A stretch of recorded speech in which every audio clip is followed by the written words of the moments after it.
Hello les amis, je vous retrouve pour une nouvelle vidéo sur le football international et les qualifications pour l'Euro 2024 et je vais vous présenter le match Ukraine contre Italie. C'est un match qui a lieu ce lundi 20 novembre 2023 à 20h45 pour le compte de la 10e journée du groupe C. Alors je vais revenir les amis dans cette vidéo sur le groupe C parce que l'Ukraine est troisième, l'Italie deuxième et on joue la qualif pour l'Euro. Les deux premiers sont qualifiés, donc je reviendrai sur le classement du groupe C avec les statistiques et résultats. On verra ensuite le classement des meilleurs buteurs pour ces deux équipes dans ces qualifications, puis on enchaînera par les 10 derniers résultats, toutes compétitions confondues et les stats, et on terminera par les compos d'équipe et tactiques éventuelles, ce qui nous permettra d'avoir une idée, une tendance à ce match. Pour ceux qui souhaitent voir ce match à la télé, sachez que vous pouvez le voir sur l'équipe live ou la chaîne L'équipe. Alors dans ce groupe C, les amis, c'est très serré puisque l'Italie est deuxième avec 13 points en 7 matchs, 4 victoires, 1 nul de défaite, 16 buts pour 9 contre, plus 7 de différence de but, et l'Ukraine est troisième, mais ex aequo avec 13 points également en 7 matchs, 4 victoires, 1 nul de défaite, 11 buts pour, 8 contre, plus 3 de différence de but, donc celui qui gagne ce match-là sera qualifié pour l'Euro. Alors si l'Ukraine gagne, il passerait devant l'Italie. S'il y a match nul, je pense que c'est l'Italie qui serait devant.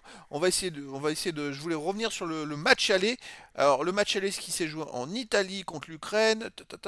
L'Italie a gagné 12 septembre dernier 2 buts à 1 chez eux contre l'Ukraine. Donc pour l'instant, s'il y a match nul, c'est l'Italie qui passe au meilleur score entre les confrontations directes entre les deux équipes et au goal average.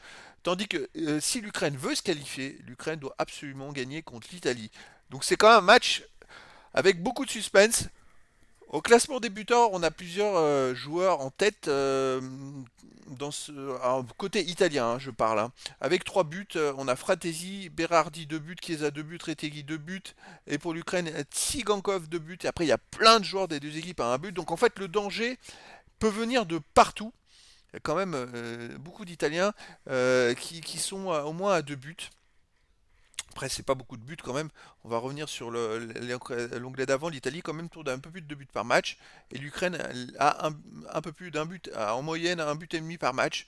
Donc c'est vrai que c'est étonnant avec l'Italie qui tourne à autant de buts, qu'il y ait autant de buteurs différents. Ça montre qu'ils sont dangereux. Au niveau des 10 derniers résultats, toutes compétitions confondues, l'Ukraine, c'est 5 victoires, 3 nuls de défaite, 19 buts pour 11 comptes, plus 8 de différence de but. L'Ukraine a perdu donc en Italie 2 buts à 1. Et avant, ils avaient perdu en Angleterre 2-0. Sinon, ils ne perdent pas. C'est une équipe qui est très costaud. Chez elle, ils restent sur un 2-0 contre la Macédoine, un partout contre l'Angleterre, 1-0 contre Malte. Voilà, l'Ukraine, c'est une équipe qui est très costaud. Donc attention, l'Italie de son côté sur les 10 derniers matchs, 5 victoires à nul, 4 défaites, 20 buts pour 15 contre, plus 5 de différence de but. L'Italie reste sur une belle victoire dans la dernière journée contre la Macédoine du Nord 5-2. Et avant, ils avaient perdu 3 en Angleterre. Alors chez eux, ils gagnent. Ça, tout va bien. À l'extérieur, c'est un peu plus compliqué. En Macédoine du Nord, ils ont fait un partout. Avant, il faut remonter un peu plus loin. L'Italie n'avait pas des super résultats. Mais bon, en tout cas, l'Italie, même s'ils sont quand même favoris, mais c'est pas une assurance tout risque. L'Ukraine est pas si mauvaise que ça et fait des très bons résultats en ce moment. Donc attention à l'Italie. Au niveau des compos d'équipe et tactique pour l'Ukraine, ça serait du 4-5-1 avec gardien Trubin et pour les défenseurs déjà, Karavaev, Zabarny, Matvienko, Mikolenko, milieu de terrain Sidorchuk, Zichenko, Konoplia, Sudakov et Mudrik et attaquant Dovbik. Et pour l'Italie, ça serait du 4-3-3 avec gardien Donnarumma, défense Darmian, Gatti, Acerbi, Di Marco, milieu de terrain Barella, Jorginho, Bonaventura et euh, non, c'était les défenseurs Darmian, Gatti, Acerbi, Di Marco, milieu de terrain Barella, Jorginho, Bonaventura et attaquant Berardi, Raspadori, Chiesa. Donc voilà, le décor est planté entre ces deux équipes, l'Ukraine et l'Italie, qui vont se battre pour la qualif pour l'Euro 2024. Après, celui qui ne se qualifiera pas jouera sûrement les barrages, est en train de jouer sa chance, sa qualif en barrage.